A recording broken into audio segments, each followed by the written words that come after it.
सामने आ रही है। बिहार में एसआईआर प्रोसेस पर सुप्रीम कोर्ट का बड़ा आदेश आया है। हटाए गए 65 लाख नाम वेबसाइट पर डाले जाएं। सुप्रीम कोर्ट ने पूछा है कि 22 लाख मृतकों की सूची जारी क्यों नहीं करते।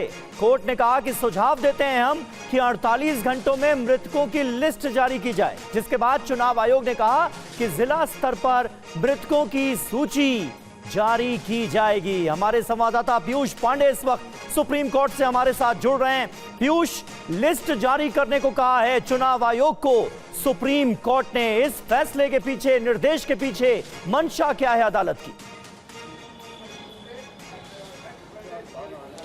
बिल्कुल समीर, देखिए सुप्रीम कोर्ट ने ये स्पष्ट किया है कि जो आम लोग हैं वो राजनीतिक दलों के लोगों या उनके कार्यकर्ताओं पर जो है नहीं टिके होने चाहिए। उनको अगर कोई सूचना चाहिए तो वो सीधे चुनाव आयोग से ले सकें, और इसके लिए चुनाव आयोग को एक व्यवस्था करनी चाहिए। और चुनाव आयोग ये व्यवस्था करे कि जिला निर्वाचन अधिकारी एक वेबसाइट पर, जो उनकी वेबसाइट है, उस पर वो 65 लाख लोगों की जो जानकारी है जो हटाए गए हैं, इनमें मृत भी हैं और जो विस्थापित लोग हैं वो भी हैं, तो उन सभी की जानकारी, पूरी जानकारी डाली जाए और उसमें आधार नंबर भी स्पष्ट किया जाए। साथ ही एपिक नंबर, जो ईपीआईसी नंबर होता है, उसके ज़रिए उसमें खोज की जा सके कि हाँ अमुक व्यक्ति क्यों हटाया गया है, इसकी भी जानकारी उसमें शामिल की जाएगी।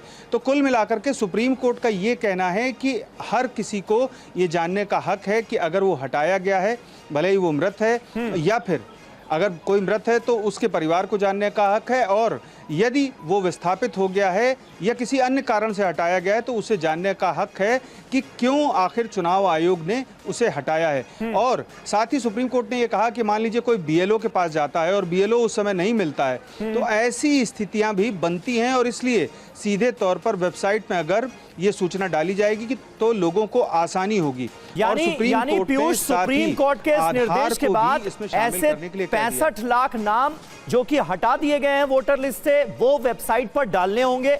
और 22 लाख मृतकों की सूची अब तक जारी क्यों नहीं हुई कि इस पर भी सवाल पूछा है अदालत ने। कॉन्टेक्स्ट थोड़ा अपने दर्शकों को पीयूष बता दिया जाए कि कई ऐसे लोग हैं जो कि सामने आए हैं जिन्होंने कहा कि हम जिंदा हैं और मृतकों की सूची में हमारा नाम आ गया है। देश के नेता प्रतिपक्ष बाकायदा उनके साथ चाय पी रहे हैं और कह रहे हैं देखिए ये वो लोग हैं जिनको मृत घोषित कर दिया गया है। क्या मृतकों की सूची जारी करने के आदेश के पीछे मंशा यही है कि वो नाम सारे सार्वजनिक हो ताकि पता चल पाए कि हुआ क्या है?